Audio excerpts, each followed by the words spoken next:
A lot has happened in the Ashlee Jenae case since we last covered it, and none of it has made this easier to sit with.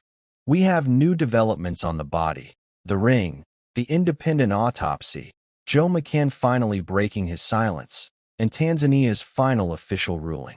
So if you have been following this case, stay right here, because today we are going through everything that has happened in order, and we are going to talk about what it all means. Before we continue, subscribe to this channel for more updates on this case, and tell us in the comments where you're watching from. Let's start with the biggest development for the family, and honestly, the one that brought the most relief and the most pain at the same time. On Friday, April 25th, 2026, Ashlee Robinson's body was finally returned to her family in New Jersey. After weeks of waiting, weeks of not being able to plan a funeral, weeks of not being able to bring their daughter home, Harry Robinson confirmed to TMZ that Ashlee's remains had been returned. The family immediately began making arrangements for a funeral service in New Jersey, planned for early the following week. After everything they had been through since April 9th, they could finally take that one step towards saying goodbye. But the relief of getting her body back came with something that immediately raised new questions. None of Ashlee's personal belongings were returned with her. None. Not her clothes. Not her items from the villa. And most significantly, not her engagement ring. The ring that Joe McCann placed on her finger on April 3rd during that safari proposal. The ring she was wearing in the photos and videos she posted in the final days of her life. The ring that has become one of the most symbolically loaded details of this entire case. It is still unaccounted for. Harry Robinson told TMZ the family believes investigators are holding her personal items because the case remains active. But what is also true, and what the family has not shied away from pointing out, is that they still have not heard from Joe McCann. They do not know what he knows about the ring. They do not know if he has it. They do not know anything, because he has not said a single word to them. And that brings us to the next major development, because Joe McCann did finally break his silence. Just not to the people who needed to hear from him most. On May 5th, 2026, McCann posted a lengthy statement on X, his first public comment since Ashlee's death. In it, he described losing her as an incomprehensible tragedy and wrote, and I want to read this carefully because the language matters. Devoted fans knew Ashlee through her charismatic online persona Ashlee. But the person I loved was Ashlee, a woman who embodied the virtues of compassion, empathy, kindness, generosity, and love. A nurturing presence. Ashlee cared deeply for the people closest to her, which to my eternal gratitude included me. He went on to say there are no adequate words to describe the loss. His attorney separately confirmed to CBS News that McCann had returned to the United States and is focused on grieving. Now I want to be fair here, and I also want to be honest. Grief is real. Loss is real. And a public statement on social media is not nothing. But I also want to say what a lot of people watching this are already thinking. The family of Ashlee Robinson. The people who raised her, who loved her for 31 years, who flew to Washington to beg the government for answers, who waited weeks to get her body back. They did not hear from Joe McCann before that post went up. They still had not received a personal call, a personal message, anything direct and private.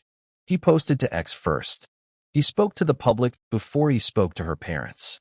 And in the context of everything else, the 11-hour gap before he called her mother, the silence that followed, that choice lands very differently than it might otherwise.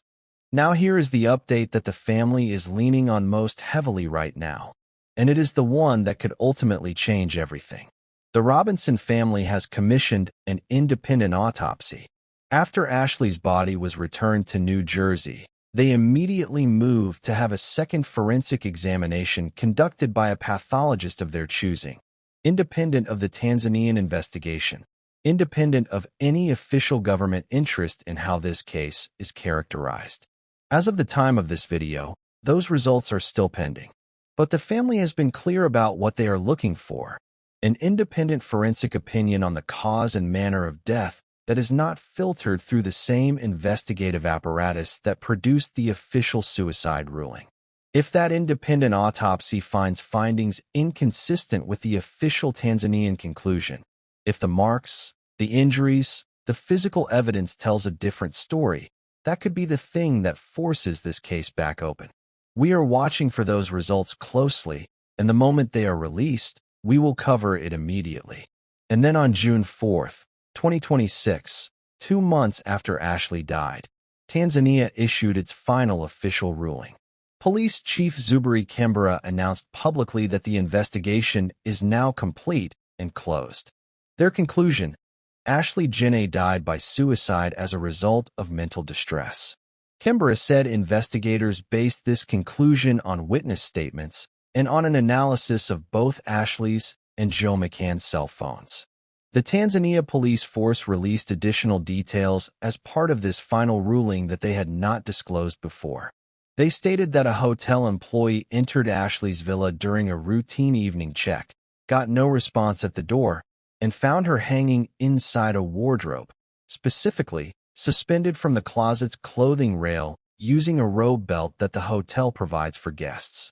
Now I have to stop here because several of these details directly contradict what was in the record before, and we need to talk about that.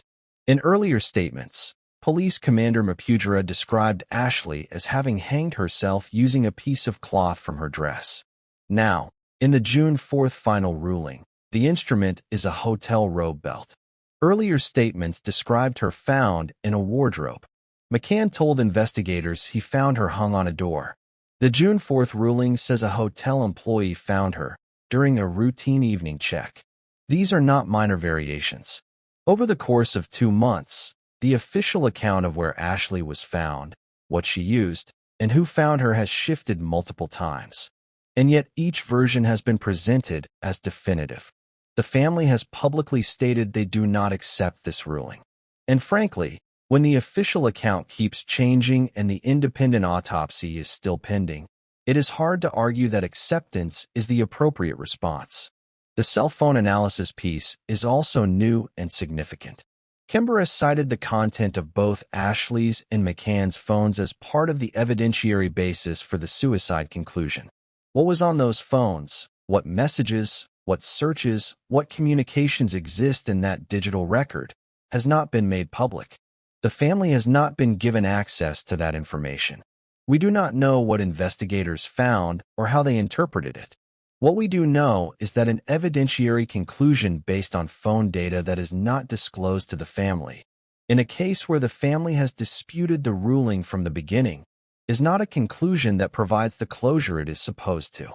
It raises a new question: what is on those phones, and why hasn't the family been allowed to see it?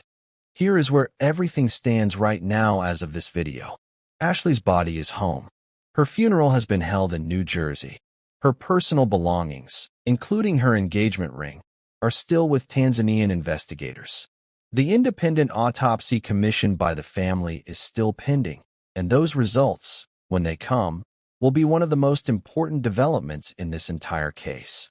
Tanzania has formally and finally closed the investigation with a suicide ruling, citing mental distress, phone analysis, and witness statements.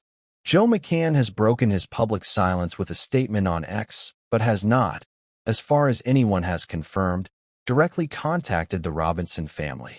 And the family, Harry Robinson, Yolanda Denise Andres, everyone who loved Ashlee, has made clear they are not done. They were never going to be done. Because the version of events that has been officially recorded does not match what they know about their daughter. It does not match the woman who called her mother the night of April 8th. It does not match the woman her friends describe.